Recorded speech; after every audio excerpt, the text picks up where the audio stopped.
New today, an audit conducted by the state approving agency into Grand Canyon University found no misconduct by the university. The agency is a part of the U.S. Department of Veteran Affairs. The group conducted its audit after the FTC filed a lawsuit against GCU, accusing them of lying about the cost of its doctoral programs as a way to increase enrollment and fining them nearly $38 million.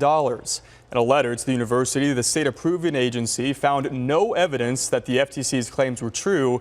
GCU is still in the appeal process against the FTC.